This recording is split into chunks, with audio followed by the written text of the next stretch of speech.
Hi everyone! Happy Tuesday! Welcome back to The Canadian and the Lesbian, a podcast that delves into gender and cultural dynamics from a comedic standpoint. For those listening for the first time, welcome to our podcast. For return listeners, welcome back. We're happy you're here, and if you're only here because you are a professor, hi Dr. G! Okay. Before we get into our own sphere of knowledge, we want to lay out our argument clearly. Comedy in settler colonies like the US and Canada is both a tool and a trap. It reinforces stereotypes about marginalized identities, but it can also be used to challenge settler nationalism, power, and the structures that uphold colonial values. And today we're exploring how our identities as a Canadian woman and a lesbian third culture kid shape the way we move through the settler colony and the jokes people project onto us. Gigi, what did you think of this? What did you think of this class? How was it for you, and what did you take away from it? I think that's a great question, Megan. I think, honestly, it's been super eye-opening. When I first enrolled in this class, I had no idea what comedy was. I just wanted to... I didn't really ever think about comedy. I just wanted to laugh, which is kind of like a privileged thing to say, because, I just wanted to, be funny. But now I realize it's not separate from settler colonialism at all. Comedy isn't just neutral. It's shaped by power, history, and who gets to make the joke. The whole thing about punching up and punching down, there's a hierarchy within that. It's also made me look at humor totally differently, and every time I laugh now, I'm starting to question why I laugh.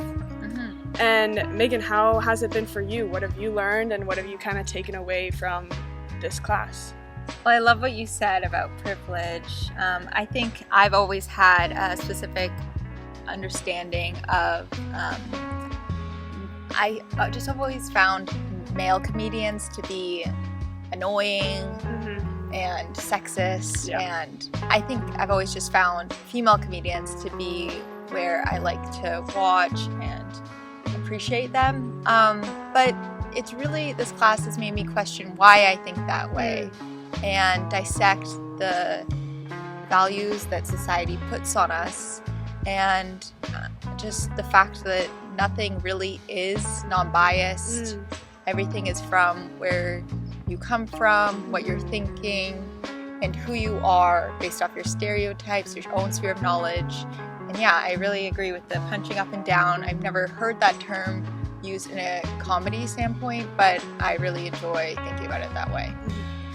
That's great. I appreciate your comments. Thank you. So before we kind of lay out our argument clearly and go into our jokes, we wanted to lay out our spheres of knowledge, because that's really where we're rooted, right? Because our comedy comes from who we are. And so first we want to explain who we are and how that connects to our comedy. So, yeah. Okay, to start, let's talk about the stereotypes society puts on us as women, filtered through our identities. For me, the part of myself that gets talked about the most is being Canadian. I've always thought it was funny how I'll be in class and the professor always makes a really big deal that we have a Canadian with us, which is quite hilarious considering we're neighbors. Do they really say that? Yes, they're always crazy. Oh, well, Megan's Canadian, ha ha ha. I'm like, okay, learn something about Canada first. Yeah. Well, I know I do have a privilege being white, blonde girl, and people usually see me for that. But culturally, I do stand out. Not when looking at me, but when but when you get into actually who I am as a person. And I think people have stereotypes about Canada, and it constantly comes out through geography, politics, and cultural. But I guess a lot of what I think about the U.S. education system is that they have a elitist worldview. So they think that they're the center of the world. And I think that does obviously be it's portrayed through areas that are farther away from them.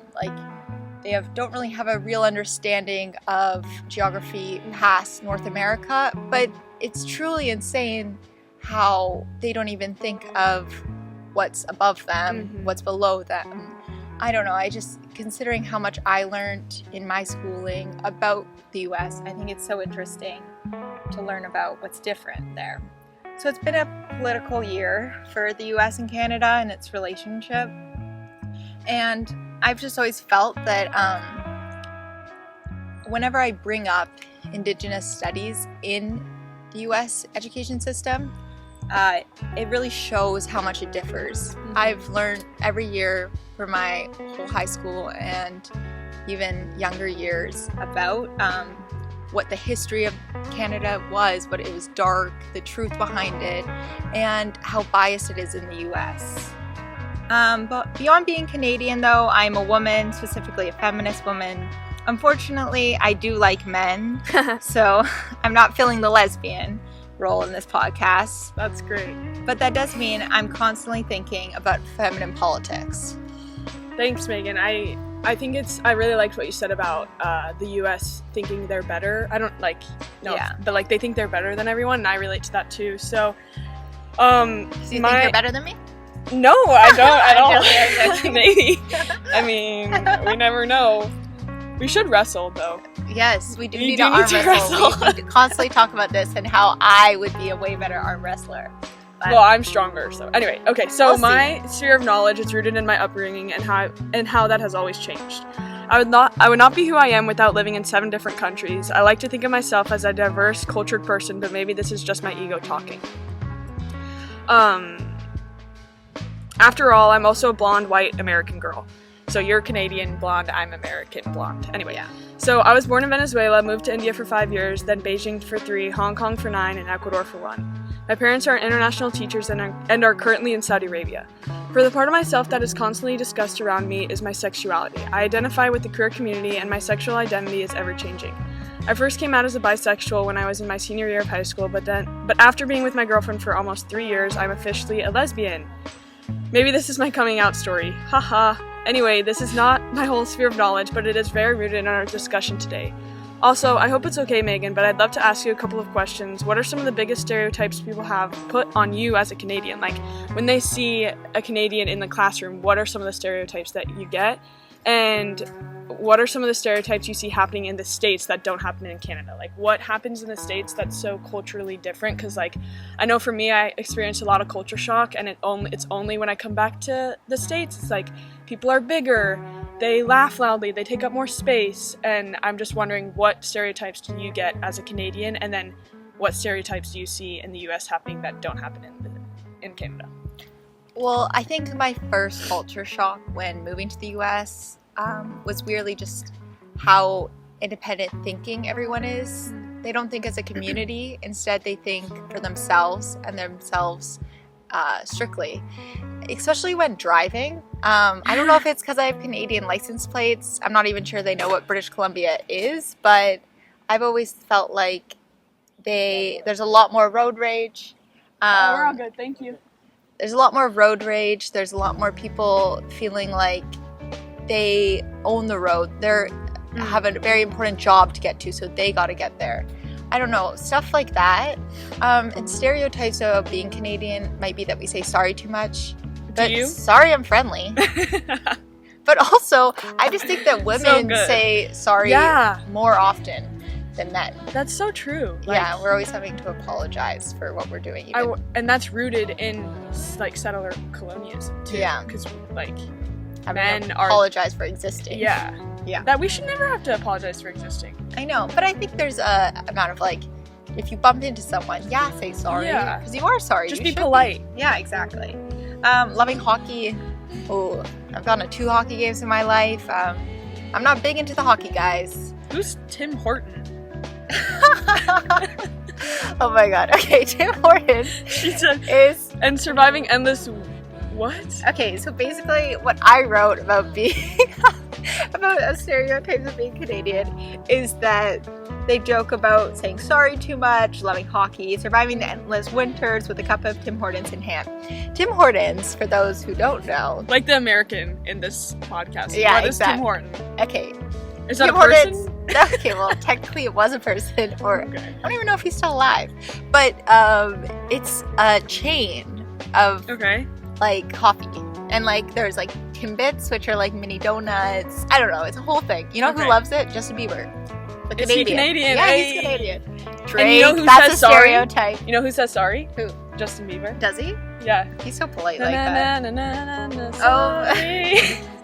We'll insert the clip of the... Okay, we're getting a copyright. Okay. Okay. Okay. So, what are the stereotypes of being lesbian in your opinion?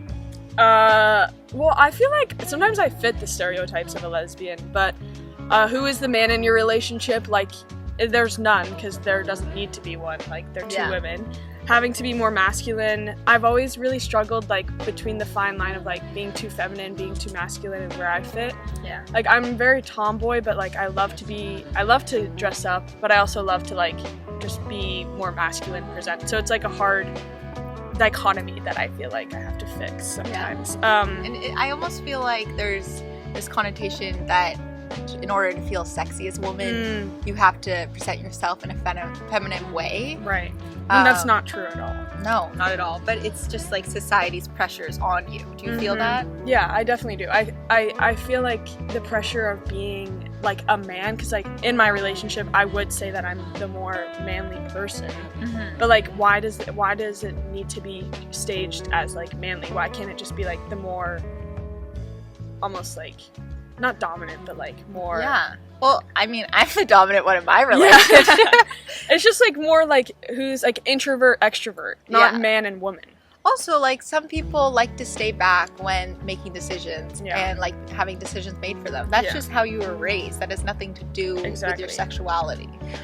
One stereotype that I definitely fit into is like the U-Haul kind of lesbian. I moved in with my girlfriend like 3 months after dating, so that was great. Yeah. But like it was also different. I'm like defending myself, but it was different. Also, one of my first people to meet at USD was Gigi. Yes.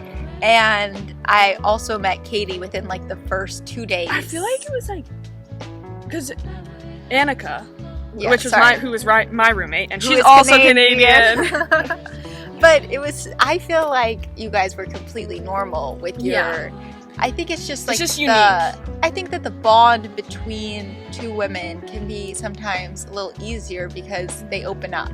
Yeah. And I feel like putting it down to being like U-Haul it takes away from my relationship. Yeah, exactly. Because I'm not just U-Hauling. It's like, you know what I mean? Yeah, like I'm not moving into this to open up to people. Like, and men have a hard time with that. Yeah, agreed.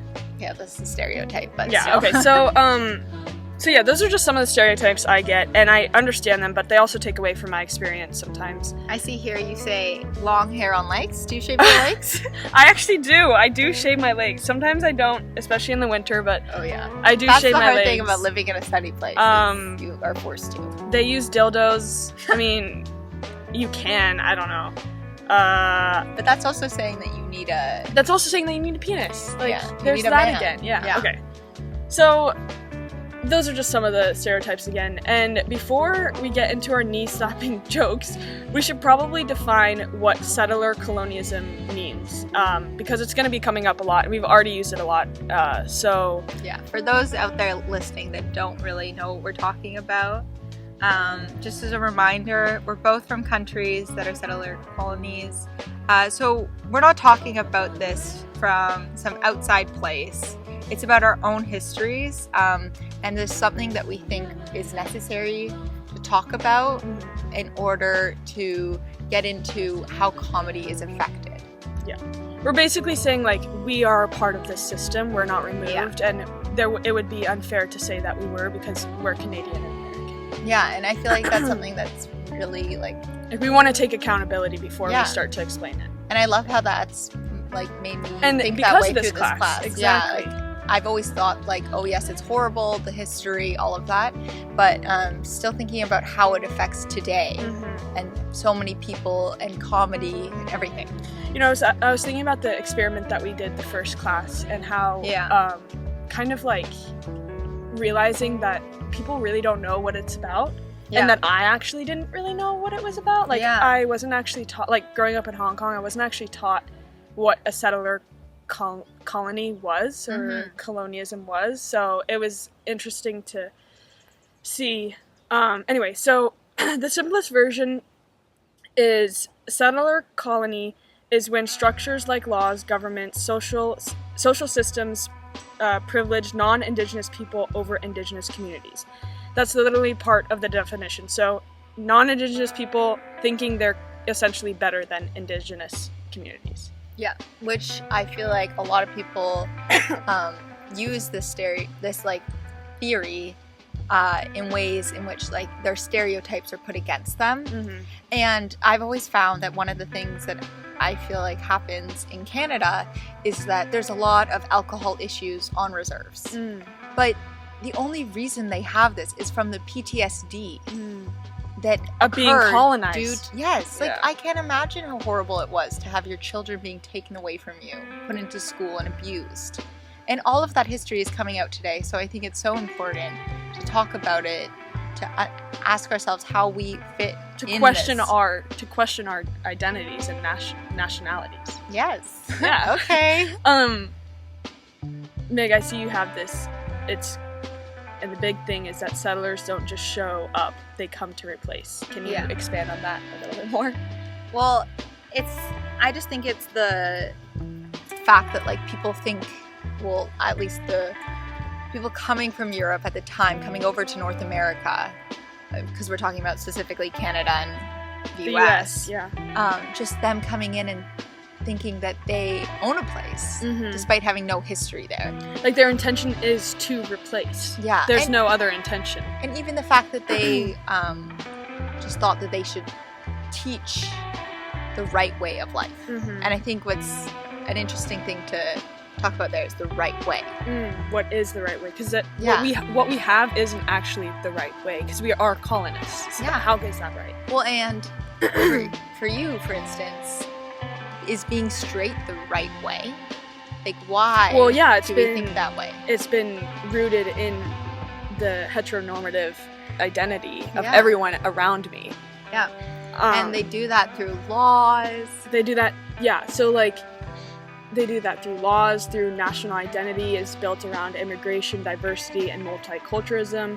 But according to the source, they've never been post-colonial. So that's kind of what I really took away from it. It's like, we have never been post-colonial. We have always replace, Yeah. suppress. So the system is still here. We're still living in a colonialist world. Yeah. So that's kind of, we wanted to root that in our discussion because it's important to know.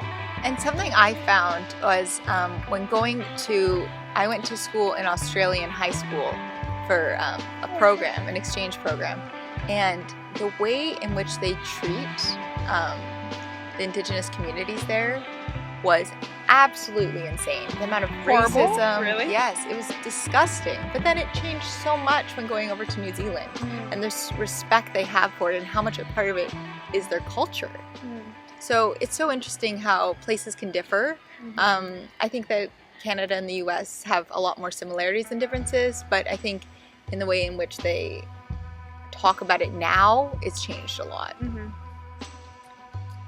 Yeah, and like also just the fact that like it's one of Dr. G's definition is in the simplest way possible is that it's not just a system, it's a whole culture built on what she calls problematic values. Yeah. And everyone living inside it gets taught these values automatically. When you enter the States, I feel like it just comes with the territory. Yeah, exactly.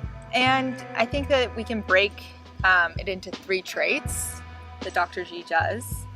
Possessiveness, exclusion, and do you want to say the last one, Gigi? Is it because I'm dyslexic? No. Self-exponentialism. Honestly, it's because I couldn't say it, so I just wanted you to say it. You try self-ex. You know what? I have really hard times saying words sometimes, guys. I'm sorry. Anyways. So, possessiveness, like individualism, ownership, property, capitalism. Yeah. Exclusion. Racism, borders, citizenship, laws, immigration bans, and all the ways people get pushed out. And then finally, self-exponentialism. Ideas of superiority. Entitlement and being the better group. Yeah. And I feel like this is extremely relevant today.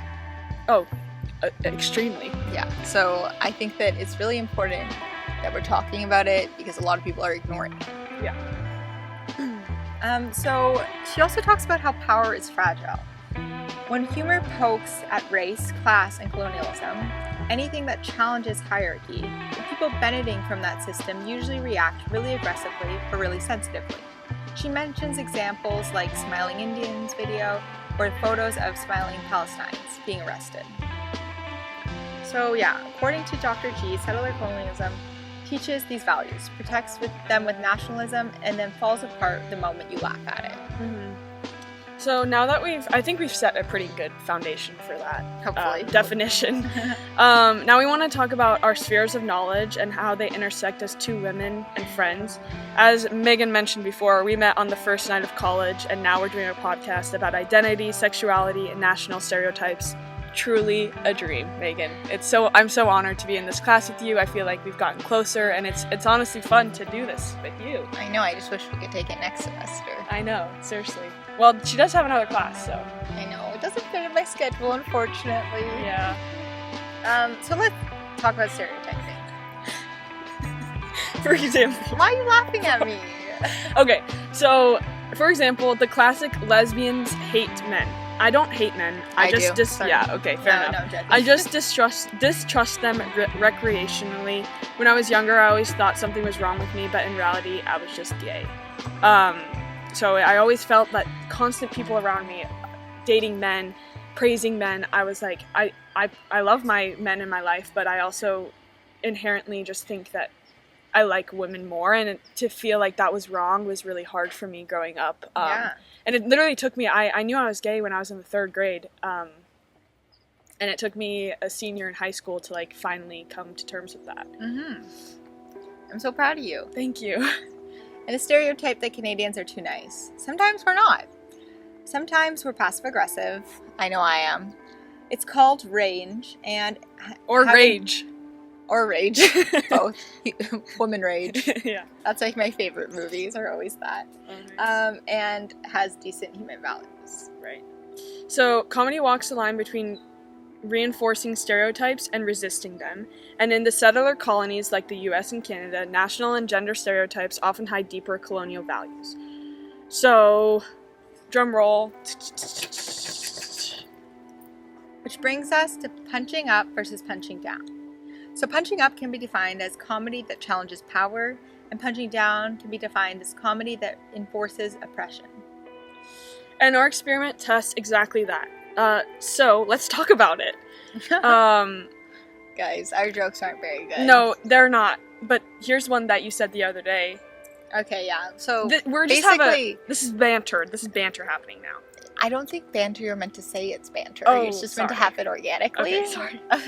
Well, I'm being Canadian. Yeah, exactly. Fuck, okay. So basically last night, I was doing some stuff, and then I was cleaning out my closet, and Gigi was there. Boo!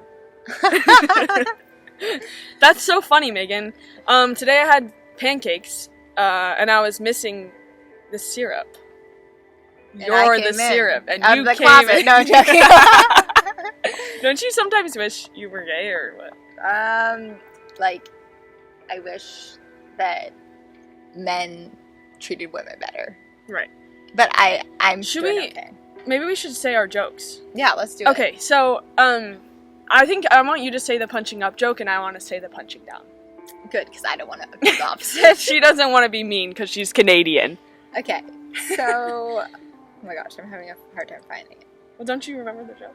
Oh, yeah. No, I know it, but I'm just saying. Yeah. Okay, so basically my joke was, how do you spot out the lesbian on the hockey rink? Want to say how? The woman. So, this joke obviously has, I don't know, I guess I could keep going. Well, yeah, why don't you keep going? Just for shits and gigs, you know? I mean, I think that that's the joke that we told other people because we didn't want to stand there and say the hockey rink, scissors, whatever. But I want you to tell it to us. So basically, it's a little story time. My school's female hockey team actually had to get denied because on the hockey rink, they just stopped using their sticks and they just started scissoring. And the only way they found this out was because the nurses figured out they had iceprint on their pussy. Okay. Okay, I love that you love it because no one else will love it. Because it's so funny. Like, okay, well, thanks. they had Iceburn, and you used the word pussy for the first time. I was like, because Dr. G was like, you have to use vagina. I'm like, I guess I could use pussy. Okay, go. Okay, so that joke is really, Megan came up with that one, so she deserved to say it. Wow. The joke that I came up with, I believe, is punching down because it plays on the stereotypes of gay men. So there's this guy in the wheelchair. He's a gay guy in a wheelchair. He's coming down the sidewalk, and I'm asking, what do you call a gay guy in a wheelchair? What? Rolling AIDS. Oh. Yeah, like, it's not awkward, but it's mean. Like, that's mean because gay men have AIDS, and it plays on the stereotype that every gay man has every AIDS. gay man, because, like, rolling AIDS, like, almost like rolling blades. What's it called? Roller AIDS? I have no idea what you're rolling AIDS? No, like, the actual rollerblades. Rollerblades. So it plays on that. But it's mean, you know, and it's not fun to say. Do you think that it's, like, outside your sphere of knowledge because 100%. you're not a man? I think it's outside my sphere of knowledge because I don't have anal sex. Oh my god! I was not expecting that. No, it's also because I'm not a gay man. Yeah. And I'm a gay woman, and within those two spheres, they're actually quite different. Like, for a sphere of knowledge for a gay man is going to be completely different than mine, but we both have the common denominator that we're both a lesbian and a gay. You, your favorite special, yes, was about a Jared, gay man. Yes, Coming Jared out, Carmichael, right? yes, that was great. So yeah, the special that I really enjoyed and saw how different both our senses of comedy, was Jared Carmichael's HBO Rothaniel. The first couple of sentences he said were really moving. He states the comedy almost like a conversation, so it's not like a comedy special. He's sitting down, right? There's amazing lighting, amazing cinematography, and he says this only works if we feel like a family. Like, how that's so powerful. Artistic. Yeah, for sure. I loved it. And it felt so intimate. That's what I liked about it. It had to be, and though. And he was sitting down. Like, it was so interesting how most comedians stand up. I always thought about that. And he's sitting down. It makes him so much more, like, vulnerable in a sense. On the same level as well. I think a power dynamic between looking down at your audience versus being on the same eye level. Yeah. Almost they're higher than him. Mm-hmm. And also, yeah, like, I just loved how he's talking about secrets, and he comes out as gay, and he says, a secret that I have kept from all of you. So the secret is that I'm gay. That's what he says. There's applause after, there's cheering, and then there's a woman that says, we love you. And then later on he says, like, I'm fucking gay, not retarded. So he's making light of, like, the situation. But something that I appreciated is, like, it's the secret, and he feels the need to tell other people because that strain of not being true to yourself and being true to the people around you is so hard. So that and I personally connected to that because, like, I felt like I owed it to everybody around me to be true, but really I just needed to be true with myself. And so that kind of, like, pull and push. But he's like when he says I'm fucking gay, not retarded, he's making light of the situation, incorporating comedy into vulnerability. This is the kind of how I felt coming out. Do you think that that was kind of a controversial thing to say? I think, like, it is, but it's also, like, I mean, in a sense it could be punching down, because using that word, retarded, is pretty horrible in my opinion. I never use that word. And I always think, I didn't think it was punching down because he was so vulnerable. It almost felt more like a therapy session. Yeah, exactly. And then also, like, just with this concept of, like, to come out, like, what does that even mean? Like, you know what I mean? Like, shouldn't it be called to enter in? Like, I'm not joking. Like, is it really, it's such a strange reality to me. Like, it just shows that, like, people think that to be normal, like, it's what even is normal? Like, why are we so obsessed with it as a society to fit in? Like, shouldn't you want to be so different, and shouldn't you want to be, like, contrasting to the other people in your life? And that's what makes the world go round. I love what he said at the end. He said, I rebelled against it my whole life. I didn't think I'd ever come out. So he has this, he's rebelling against coming out. Like, it's this thing that isn't normal. Well, I totally agree. I really liked him. But I know you didn't really like my favorite special. No, Nikki Glazer. Let's do it. Yeah, okay. Yeah. So we've had many conversations outside the podcast about this, and we keep going, let's save it for the podcast. Let's save it for the podcast. Well, that's Gigi. No, we don't say that. So my favorite was Nikki Glazer. Maybe it's just because I want to be... a feminist? No, I am a feminist. I know you are. But I think I don't know. I found her work really refreshing, and I think if she was a man, it would be a lot different. And I think maybe that hearing women's responses made me angry in a way. Just because I feel like society is obsessed with women hating women. Like so much, obviously men are, a bunch of women's hate comments and putting down women constantly, and society also appeals that. But there's so much of society, of competition between women and constantly putting down another woman to make yourself feel better. And I feel like Nikki Glazer was just honest in who she was, and everyone said it was performative, but I really didn't feel that way. And why did you feel that way? Yeah, I hear you. I shared some of the anger with our fellow classmates of like hating Nikki Glazer, because I didn't hate her. I loved her comedy special with the football men. I thought that was great. I thought you were meant to be a lesbian. I thought you were meant to know who was there. Oh, Tom Brady, Kevin Hart, that short guy. Kevin Hart is not an athlete. I know, but he was there. Okay, yeah. Anyway, I was just playing on stereotypes. The reason I didn't like it was because I felt uncomfortable, and that maybe that's my fault, but I felt uncomfortable when she's talking about lockjaw, blowjobs, masturbation, and I understand that these are things that we as women need to talk about it, because I actually love talking about it. It just was like hard for me to see it on the screen, listening to it out loud with my roommates in the room. Yeah. Like that was uncomfortable. But don't you think it sparks conversation? Like literally a couple nights ago, you called me and we were talking about comedy, and you said, "Do you have innie or an outie?" And we're talking about down there, okay? And that's what she brings up. Like, I know. She brings up these conversations that women don't have. I guess I just wasn't used to it on the screen, and I felt bad. I honestly, the reason I didn't like it is because I felt bad for Nikki, because she's just self-deprivation, insecure, and I don't want to see that in another woman ever. But I also feel like, obviously, like she is putting on, like all comedians need to put on a certain persona. Yeah, I think that's a part of it. Like I think she definitely is insecure, but also she's putting that on for her audience. Yeah. But then the question that Dr. G brought up one time is that everything is a performance in our life. So then, therefore, Nikki Glazer isn't actually being authentic. Performative male. No, but she's being performative. She's not being authentic if we're thinking about it. But I feel like... Would she really be telling these jokes to her friends? I think she does. Really? I mean, I do. Like... I don't know, I might not say it like in a room full of people saying like, oh, my roast beef turkey is out, like, but, or that's an outie. But she said, like, I don't know, I think that by her being, maybe she's trying to be authentic. Maybe she's it's a journey for her. Yeah.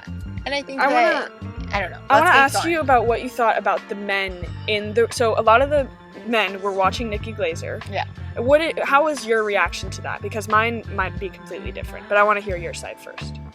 Sorry, do you mean like... So when she's like laughing... The men in the audience. The men in the audience, how did that feel for you? Watching them talk about it. Watching Nikki Glazer fill almost a room full of white men.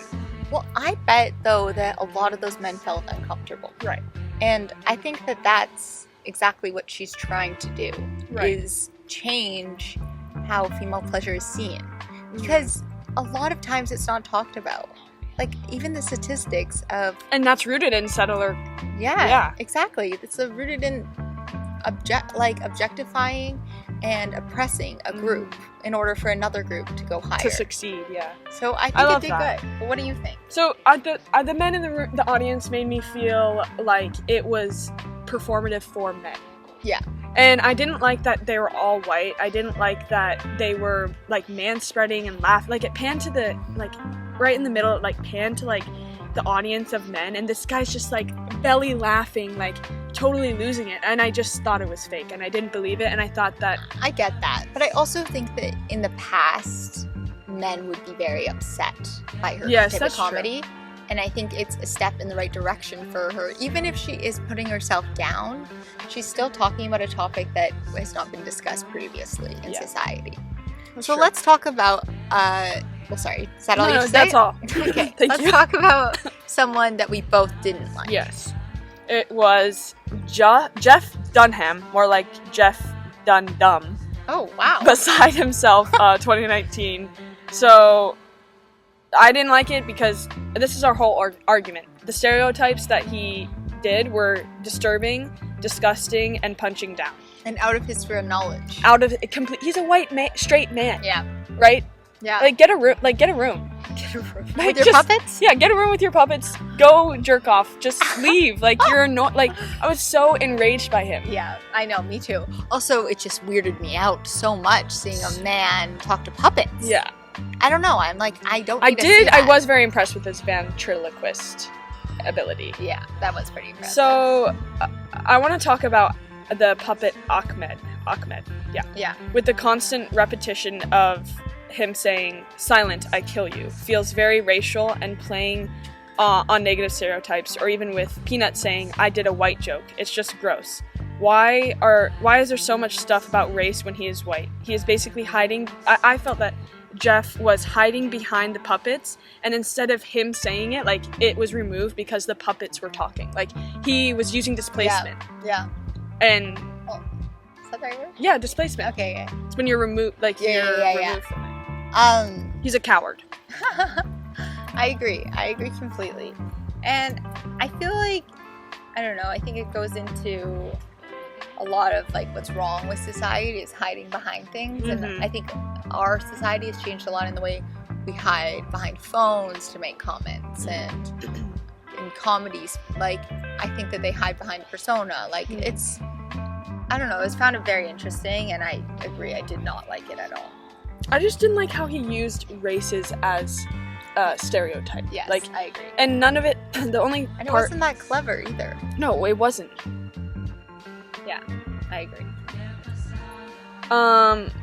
Next, I want to know what you made out of the Freud reading, because I really struggle with that.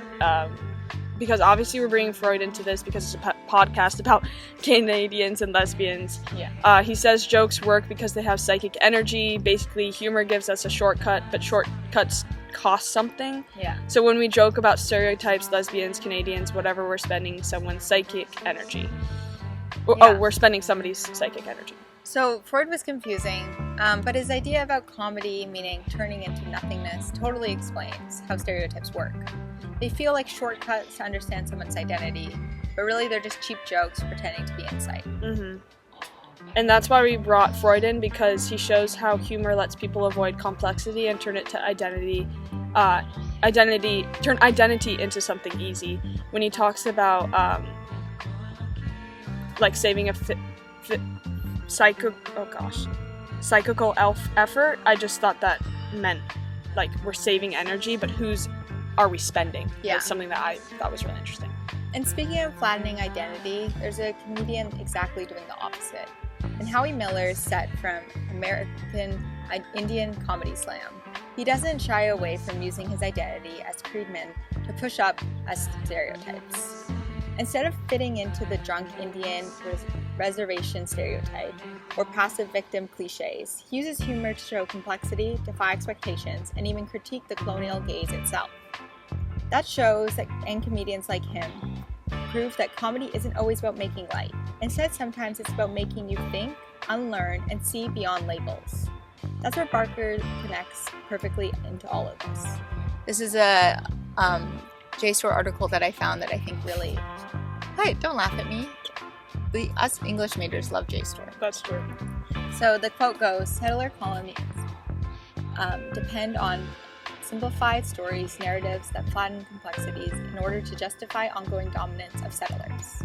When I read that, it clicked. Stereotypes don't just appear out of nowhere. They're cultural habits. We live in nations built on oversimplification. Settler colonialism made it normal to reduce entire peoples, cultures, and histories into neat little categories so that dominant groups never have to conform to its own power. Wow. Yeah. Look at you go. Yeah. So one article that I found by Jeremy Ho called Colonizing Queerness really sparked my interest, because I want to kind of go into how heteronormativity isn't just cultural preference, it's an imposed system of discipline. So queerness in North America doesn't exist outside settler colonialism, it's shaped by it. And so a quote that I really loved was, Ho notes that even modern legal gains are limited because advancements remain colonially restrained, unless the underlying values shift, meaning progress happens, but only inside a framework that still expects queer people to approximate to what's normal. He also describes a conditional kind of citizenship where recognition is extended only when queer people perform identity in ways that settler states find acceptable, respectable, monogamous, non-threatening, easy to read. Assimilation becomes the price of inclusion. So, I love that. The one thing that Cece said, our fellow classmate, that really struck with me was like, why are queer people always funny? Like, why are they comic relief? And Ho kind of touches on this. It's the trope that looks light on the surface, but underneath there's this long history of using charm, wit, and humor to diffuse tension, manage perception, and move safely through structures not built for you. Comedy becomes both a shield and a language. And even outside queerness, this logic shows up. Like you said, Meg, the U.S. tends to see itself as the center of the world, the self-exponentialism. It's literally one of the traits, the settler colonism of the belief.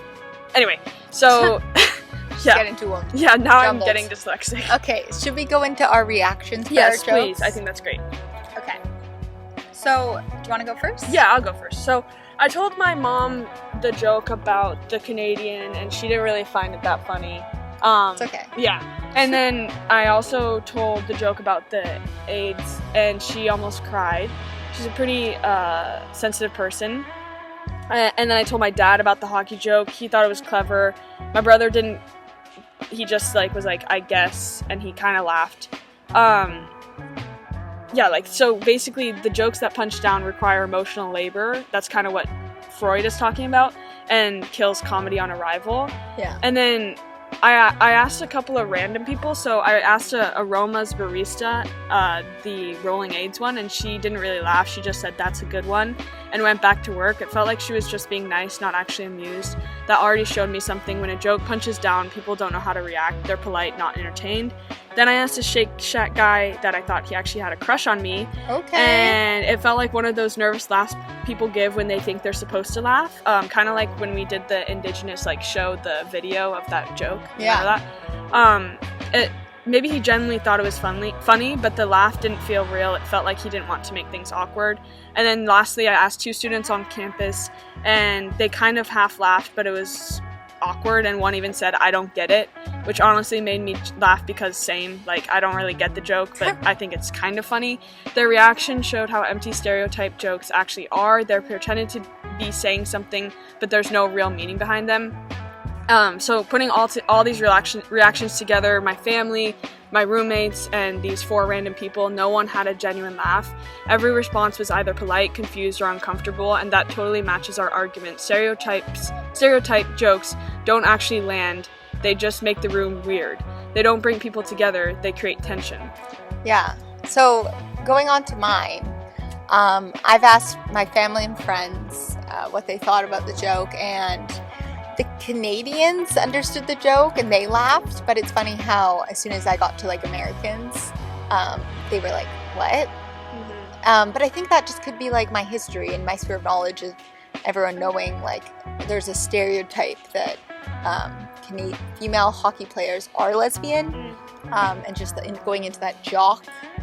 And I also asked, whenever I went grocery shopping in the last couple weeks, I kept asking Trader Joe's checkout and people. they're real pro. I know, they're pro conversation. Yeah. I know. I couldn't do that. I know either. I'd be so exhausted.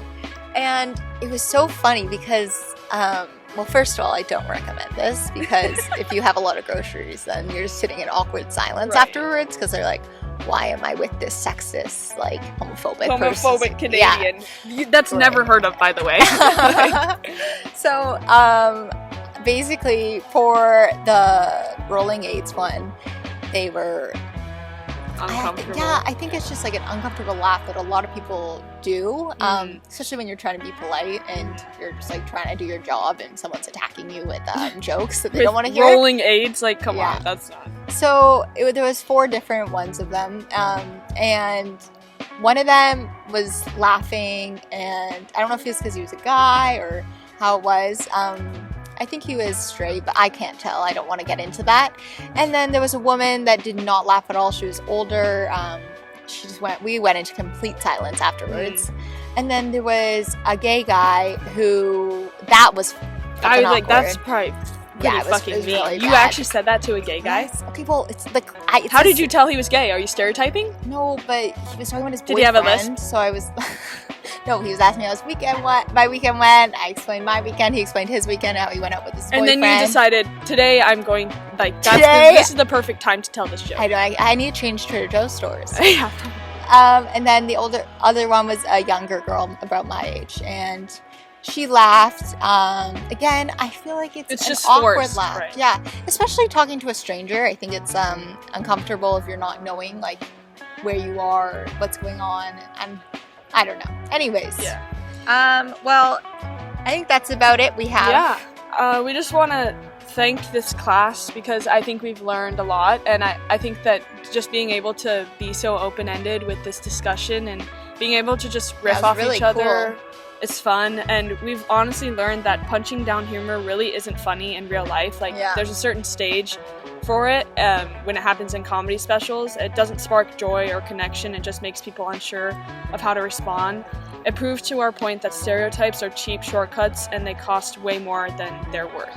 And even how like irrelevant stereotypes truly are, because we are totally different people, Canadian and a lesbian, but we connected so many different things. Yeah. And I think it just shows that Our spheres of knowledge. well, yes, our sphere of knowledge, but also the fact that stereotypes really don't apply all the time. And it's almost like a forced way to box people in. Right. And they take away from our actual identities. Yeah. Okay, well, Moving forward, we're gonna dissect every way in which we laugh, in which we see I don't the know every world. way, but a lot of it. I have thought about comedy a lot differently. Yeah. And I agree. I think we're going to sign out. We are Sorry, so this is excited really for long. subscribers. And Come back in next come Tuesday. back in next Tuesday. Alrighty. Okay, bye.